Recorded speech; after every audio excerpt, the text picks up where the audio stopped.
বাজার দরের খবরাখবর জানাতে সরাসরি যুক্ত হচ্ছেন আব্দুল হাকিম। হাকিম, আজকের নিত্যপণ্যের দাম এবং বাজারের সরবরাহ নিয়ে আপনার কাছে কি তথ্য আছে, আমাদের বিস্তারিত জানান। আমার পেছনে অর্থাৎ এখানে কিন্তু কাঁচা বাজার যে সবজি রয়েছে সেই সবজি বাজারে ভর্তি রয়েছি এবং কতক্ষণ আগে আমি গিয়েছিলাম চালের বাজারে। সেখানে কিন্তু আমরা দেখেছি যে চালের যে দাম সেটি কিন্তু আগের মতোই রয়েছে, সেটি কিন্তু কোনো পরিবর্তন হয়নি। অর্থাৎ সবচেয়ে যে কম দাম যে চালের স্বর্ণা, তার দামও কিন্তু 58 টাকা এবং আমরা দেখেছি নাজির শাল যে চাল রয়েছে সেটি কিন্তু 75 টাকা থেকে দাম শুরু হয়েছে এবং 82 টাকা পর্যন্ত সে চাল, এবং মিনিকেট চাল শুরু হয়েছে 65 টাকা থেকে। এবং তারপরে আমরা গিয়েছিলাম সেখানে আমরা গিয়েছিলাম মাছের বাজারে।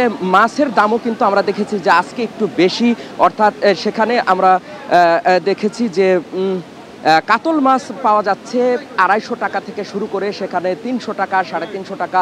অর্থাৎ এই যে মাছটি একটু বড় তার দামও কিন্তু একটু বেশি, অর্থাৎ সেই মাছের দাম আমরা দেখেছি যে 400 থেকে 420 টাকা পর্যন্ত।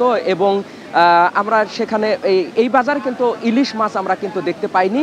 অন্যান্য মাছ যা রয়েছে সেগুলোর মাছের দাম কিন্তু আগের তুলনায় একটু বেশি।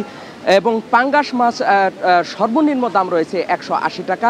এবং তারপরে আমরা গিয়েছিলাম মাংসের বাজারে, সেখানে কিন্তু আমরা দেখেছি যে পোলট্রি মুরগি যেটি রয়েছে তার দাম 180 টাকা এবং লেয়ার মুরগি যেগুলো রয়েছে সেটি 280 থেকে 300 টাকা আমরা দেখেছি। এবং এই মুহূর্তে আমি রয়েছি কাঁচা বাজারে। সেই কাঁচা বাজার আপনারা দেখতে পাচ্ছেন যে এখানে শিমের দাম এখনও কিন্তু 240 টাকা এবং পটল আমরা দেখেছি যে 60 টাকা থেকে 80 টাকা, অর্থাৎ বাজার ভেদে সেই দাম কিন্তু রয়েছে। আমরা সরাসরি কথা বলবো এখানকার একজন দোকানের সঙ্গে যে আপনার এখানে কি কি সবজি রয়েছে এবং কোনটার কি দাম সে বিষয়ে যদি একটু বলেন। জি, আমাদের এখানে সবজি আছে আলহামদুলিল্লাহ, নতুন সিম আসছে, এটার দাম একটু বেশি, 200 থেকে 240 টাকার ভিতরে।